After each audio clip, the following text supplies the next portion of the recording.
તો હાય ફ્રેન્ડ, તો જય શ્રી કૃષ્ણ, જય માતાજી. મારું એવું નાનું મિની બ્લોગમાં તમાર બધાનું વેલકમ છે. તો તમાર બધાના કમેન્ટ હતા ને કે દીદી તમે ક્યાં ગયા છો, બહાર ગયા છો ફરવા? તો દીદી તો બહાર ક્યાંય નથી ગયા ગાઈસ, ઘરે છે. ઓલમોસ્ટ કે છોકરાઓને અત્યારે એક્ઝામ ચાલુ છે ને, તો એના માટે થઈને મારી પાસે ટાઈમ નહોતો હોતો, તો હું બહાર ક્યાં જાઉં? ઘરમાં કામ એટલું હોય છે તો બહાર જવાનું ટાઈમ હોતું હશે. તો અત્યારે એક્ઝામ પતી જશે ને છોકરાઓને, ત્યારે આપણે વેકેશનમાં ક્યાંક ફરવા જશું તો એની વિડીયો પણ હું તમારી સાથે શેર કરું, કેમ કે તમને તો બધી અપડેટ હું આપતી જ હોઈશ. તો હું બહાર ફરવા જાઉં તો તમને પણ લઈ જાઉં ને મારી સાથે, તો તમને ખ્યાલ જ આવશે કે દીદી બહાર ફરવા ગયા છે કે ઘરે જોઈશે. ક્યાંય નથી જતી ગાઈસ, કેમ કે ટાઈમ નહોતો હોતો, છોકરાને એક્ઝામ ચાલુ છે એના માટે થઈને તો હું વિડીયો પણ અપલોડ નથી કરતી ને. હોળીના બધે વિડીયો અપલોડ કર્યા હતા. તો તમારા બધા એના કમેન્ટ હતા ગાઈસ, આટલું બધું ગરમી થવા માંડ્યું, કેમ કે વિડીયો બનાવતી હોય ને તો પંખાનો અવાજ તમને આવે તો તમને સંભળાય નહીં ને. મોજી ચપર કરતી હોય તમને સંભળાય નહીં, તમને કહો કે દીદી શેના અવાજ આવે છે, તમારા અવાજ આમાં સુધી આવતું પણ નથી. મારી ફેસબુકમાં એવું હોય છે તો ઘણાના કમેન્ટ હોય છે કે દીદી તમારો અવાજ તો સંભળાતો નથી બરાબર. પણ આમ તો હું જ્યારે વિડીયો બનાવતી જોઉં ને, સોંગ ઉપર જ્યારે બનાવતી હોય એ વિડીયો એમને હોય છે, બાકી મિની બ્લોગ હોય ત્યારે તો મારે વોઇસ ઓવર આપેલો જ હોય છે, કેમ કે એ વિડીયો બધા ડેલી રૂટીનના બ્લોગ હોય છે ને ફેસબુકમાં ને યુટ્યુબમાં મારે આવતું જ હશે. તમને એટલે તો કહું છું ને કે મારી આઈડીને જલ્દી ફોલો કરો, તો રાસે નહીં જોશો, ફોલો કરશો તો તમને ખ્યાલ આવશે ને કે મારી વિડીયો આવે છે કે નથી આવતું. યુટ્યુબમાં તો મારી ડેલી રૂટીન બ્લોગ તો એક અપલોડ થતો જ હશે. તો યુટ્યુબ ચેનલનું લિંક ને ફેસબુકનું લિંક આપેલું છે મારી ઇન્સ્ટા આઈડીમાં, જઈને તમે ફટાફટ જોઈ શકશો ને. એ આઈડીને પણ ફોલો કરજો ને યુટ્યુબ ચેનલને સબસ્ક્રાઈબ કરવાનું ભૂલતા નહીં. તમે ભૂલી બહુ જાઓ એટલે મારે તમને યાદ કરાવવું પડે ને કે યુટ્યુબ ચેનલને પણ જઈને સબસ્ક્રાઈબ કરજો.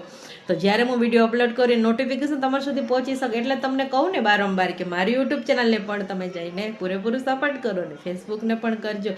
ફેસબુકમાં આપણે 2 આઈડી બનાવેલી છે, તો મારા જે ઘણા જે જૂના સબસ્ક્રાઈબર હોય છે એ તો જઈને એ લોકો કરતા જ હોય છે. મને દીદી કમેન્ટ પણ કરે હો અહીંયા જઈને કે દીદી અમે ઇન્સ્ટાગ્રામમાં તમને કમેન્ટ કરી, પણ તમારી ફેસબુક ચેનલને પણ આપણે કમેન્ટ કરતા જઈશ, તમે ફેસબુક ચેનલને પણ જોતા જઈશ, વિડીયો તમે અપલોડ કરો ને ફેસબુકમાં. મેં કીધું હા તો સારું, આવી રીતના પૂરેપૂરું મને સપોર્ટ કરશો તો મને પણ ખ્યાલ આવે ને કે મારી ઓડિયન્સ તો મારું વિડીયો વધારે પસંદ આવતી હોય છે ને. પસંદ આવતી હશે એટલે તમે મિસ કરતા જશો ને કે દીદી આજે વિડીયો કેમ અપલોડ નથી કર્યું.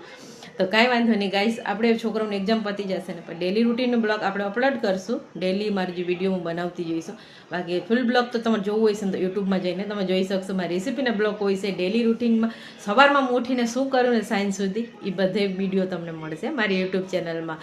તો પૂરેપૂરું સપોર્ટ કરજો યુટ્યુબ ચેનલને પણ જઈને. એટલે જ કહું ને, તો તમે જાઓ જુઓ તો રેસીપીના બ્લોગ પણ તમને જોવા મળશે ને. તો તમે જાતા નથી તો તમને ક્યાંથી ખ્યાલ આવે, એટલે જ કહું કે રાસે નહીં જોશો. આજે વધારે લેટ ના કરતા ફટાફટ જઈને મારી યુટ્યુબ ચેનલને પણ સપોર્ટ કરજો. તો ચાલો, વધારે ચપર થઈ ગયું ને, એમ કહેતા દીદી નાનું મિની બ્લોગ કહીને આટલું બધું બોલી નાખ્યું છે. તો કાંઈ વાંધો નહીં ગાઈસ, તમને બધાને ગમે છે, તમને બધાને સપોર્ટ કરો છો ને, એના માટે થઈને હું તમને થોડીક મસ્તી મજાક કરાવું કે તમને પણ ટાઈમપાસ થઈ જાય, કે મારું વધારે સાંભળીને તમારે કાન દુખવા ના માંડે, એના માટે થઈને. તો ચાલો મળીએ આપણે નેક્સ્ટ બ્લોગમાં નવા વિડીયો સાથે. તો ક્યારે વિડીયો અપલોડ કરું ને એ તો તમને કહી ના શકો, કેમ કે ટાઈમ નથી હોતો ને. જ્યારે આવે ને ત્યારે જોઈ લેજો. બાકી ઇન્સ્ટાગ્રામમાં તો બધે આવતા હોય જતા હોય ચક્કર મારતા હોય ને ત્યારે જોઈ લેજો મારા આઈડી ખોલીને કે દીદી અપલોડ કર્યો છે કે નથી કર્યો. તો કાંઈ વાંધો નહીં, આજ તો ઘણા બધા મજાક મસ્તી થઈ ગયું ને. ચાલો મળશું આપણે નવા વિડીયો સાથે.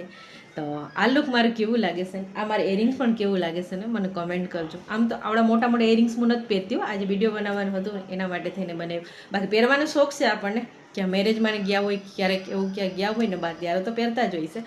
તો તમે જોઈ શકશો કેવું લાગે છે મારી લુકને, તો મને જરૂરથી કમેન્ટ કરજો ને. તો મારી વિડીયોને બને ત્યાં સુધી દૂર તક શેર કરજો ને ક્યાંથી જોશો ને મને કમેન્ટ કરજો. મસ્ત મજાની એક લાઈક પણ કરી દેજો. તો બાય બાય.